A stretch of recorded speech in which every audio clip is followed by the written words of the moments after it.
as we have just ended the conditions associated with the integumentary system, session 7 considers overview of the gastrointestinal system. This is another system, the GIT.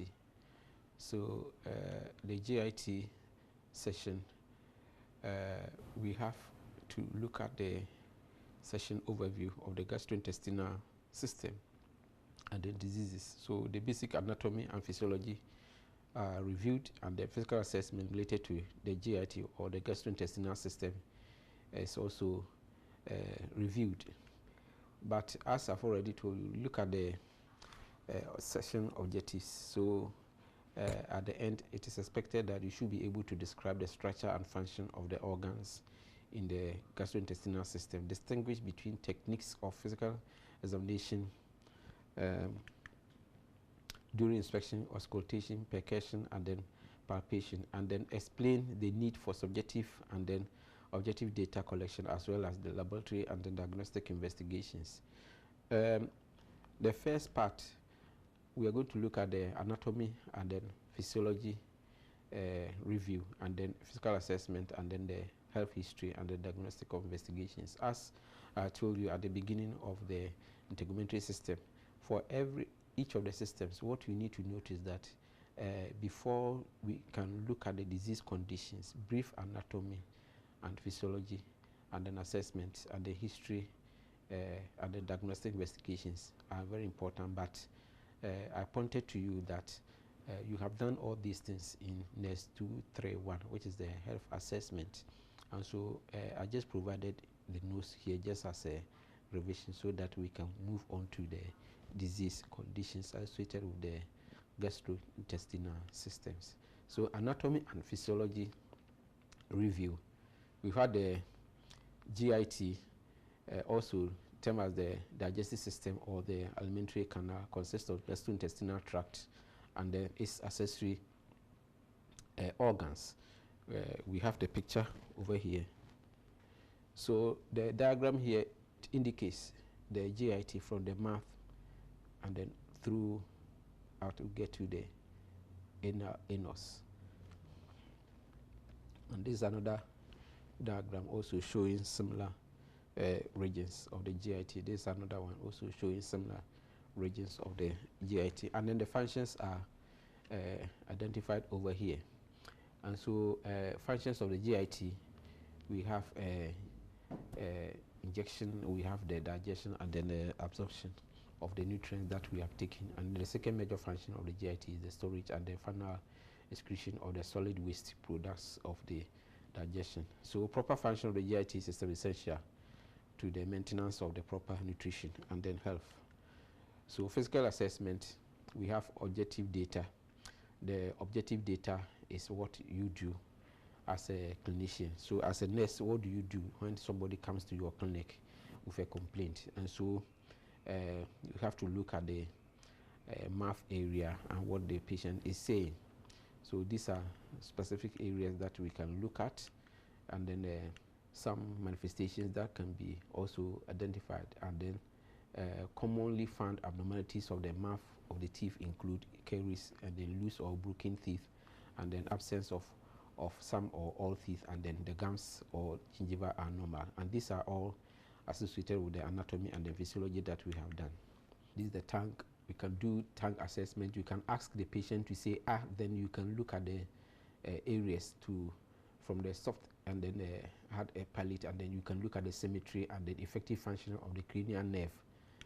And then the uvula can also be identified, the soft palate, and then tonsils. The posterior pharynx are also observed for signs of inflammation. When the patient says with your pen light, you can examine the throat and then look at what is happening, whether there is inflammation associated with the tonsils and then other surrounding structures. For instance, on the screen, you see the uvula and then the tonsils. And so if it is reddened and then there is a swelling, then that can tell you that there is a problem. For instance, somebody with tonsillitis, we can see it from here. This is another picture with acute tonsillitis. The tonsils are swollen and it's reddened. And then the tongue mobility, we have to assess all these things. And then any the stiffened adder of the mouth, or when the person is breathing, we need to look at it. But some of them are associated with the type of food that the person has taken, and also others are associated with poor oral hygiene, and then some kind of oral infection can also lead. And the abdomen, we have to also assess it. And the examination of the abdomen determines the presence or absence of tenderness, organ enlargement, masses, spasms, fluid accumulation, or air accumulation in the abdominal cavity. And these are all important during physical assessment. And so we have the techniques. We have done these things already: inspection, auscultation, percussion, and then palpation. And so in abdominal examination, you have to follow this. This is the order. We can't do auscultation before inspection. So inspection first, followed by auscultation, and then percussion. And the last one is palpation. So note the auscultation is performed before percussion and then palpation. Because of this, the two may alter the frequency and the intensity of the bowel sound. So note the attention. So for examination purposes, the abdomen is divided into 4 major areas. We have 9 quadrant abdominal division.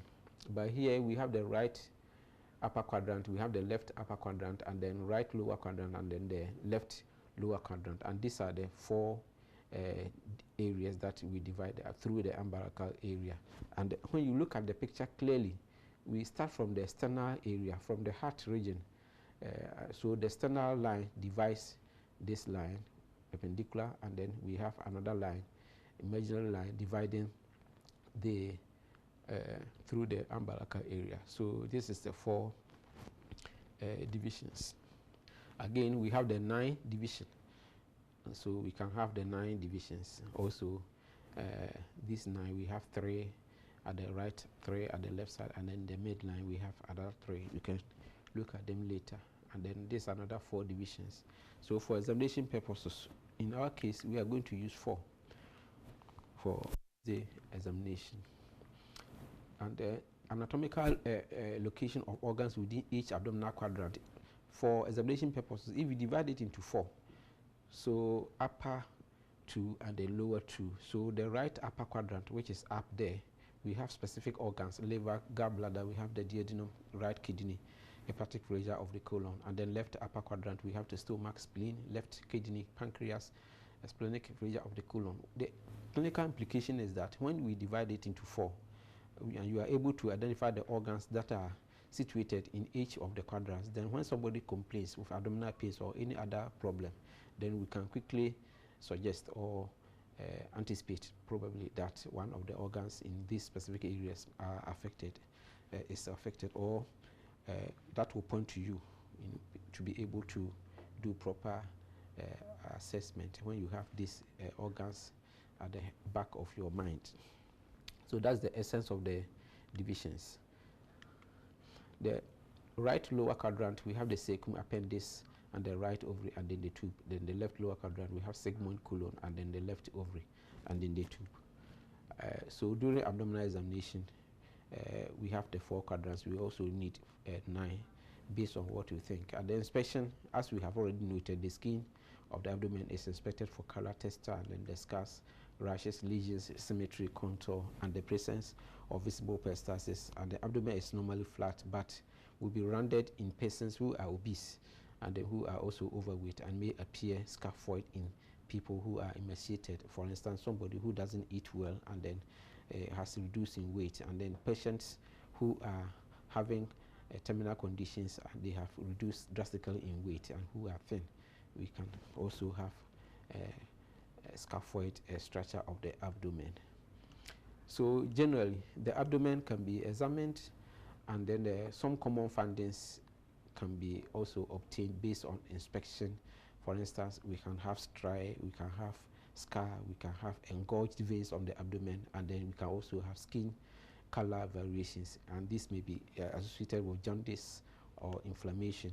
Visible peristalsis is likely, visible masses can also be identified. And then during auscultation, we use the stethoscope to listen to the bowel sounds, and then we can also use the stethoscope to listen to the vascular sounds. And so it depends on the sound that we are listening. So the type of sound that you hear will tell you what is happening in the abdomen, whether there is a problem or a normal sound. So most intestinal sounds occur at the rate of 5 to 34 per minute, although some may vary and not be audible for up to about 5 minutes, but that shouldn't be a problem. But in some cases, when you check within 5 to 30, within 1 minute, and then no sound is heard, then it's cause for action. They are high pitched, and then we can also have gurgling pitched, and these are important to tell you what is happening in the abdomen. Some may be exaggerated, and these are loud, and then we can also have gargling. And some common findings of the abdomen from abdominal auscultation: we can have absence of bowel sounds in 5 minutes, which may indicate peritonitis. We have paralytic ileus, and then hypokalemia, and so we can have some of these also. Brute, which may be associated with turbulence of blood flow throughout, and then partially occluded or diseased aortus or renal artery.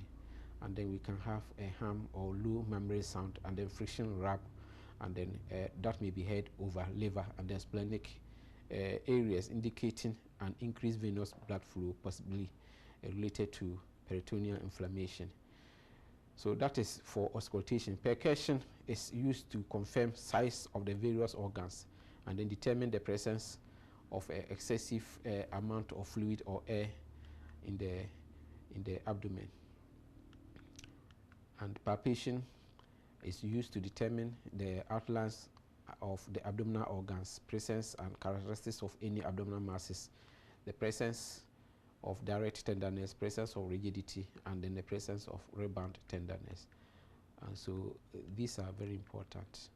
And then apart from that, apart from the 4 clinical assessment techniques, then we based on the history of the patient, and then we can confirm the problem that the patient has with clinical investigations. Subjective data is from the patient, and here is the patient history. And the patient history is very important. It depends what the patient says. We can think about some problems around the nutrition. We can think about some factors around the abdominal area, especially onset, duration, character, location, and then relationship to meals, and then activity of medication. So in general, the subjective history is coming from the patient, and that is the patient's story about the problem. It can be a heartburn, it can be indigestion, it can be belching, and then it can be other classic manifestations that the patient may tell you. And as I told you, once we have done the objective assessment, that is from the patient, from the nurse or the health provider, and then we have the subjective data from the patient. We have diagnostic investigations. We can do stool examination. We look at the color. The color may tell you what is happening. Consistency, whether the stool is hard, spastic, and then bowel obstruction due to tumors, may be factors that we need to consider. And then odor, and then we can also do radiologic tests. And here we can do barium swallow, upper GI series, and then barium enema. I have given notes on this because we have done them in the assessment, so we don't need to repeat them. And then upper gastrointestinal series, whereby we look at the stomach, esophagus, duodenum, and then upper duodenum.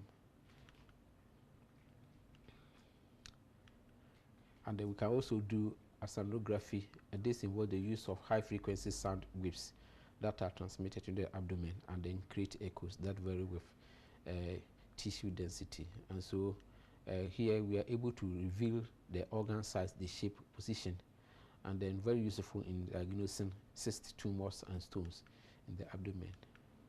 And then we have the CT, which is the computed tomography, and this is an advanced assessment of the patient. So where we want to take multiple x-rays, the patient may be exposed to this kind of machine, and then we can take CT scan.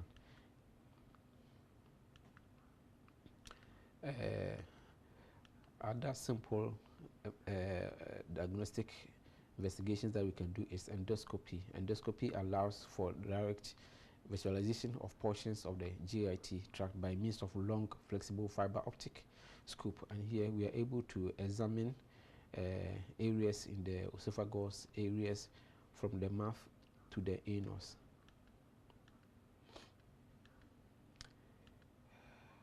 So I want you to read on esophageal function test. An example is manometry, and then you also need to read on gastric lavage, which is very important in assessment of patients who cannot, in some cases, bring out sputum. For instance, a child who is suspected of having tuberculosis, and then that child swallows the sputum into the abdomen when we do gastric lavage, because the sputum is swallowed by children. When we do gastric lavage, we'll be able to get some kind of a sample for laboratory assessment. You also need to read on scaling test, and then a test of gastric function, and the purpose is to quantify gastric acidity in fasting state and then also in stimulated state. So this is the end of the first part of the GIT, and here we have looked at the assessment of the GIT based on subjective data, objective data, and then confirmed by diagnostic investigations. However, we also at the initial stage look at the brief overview of the GIT system. Thank you.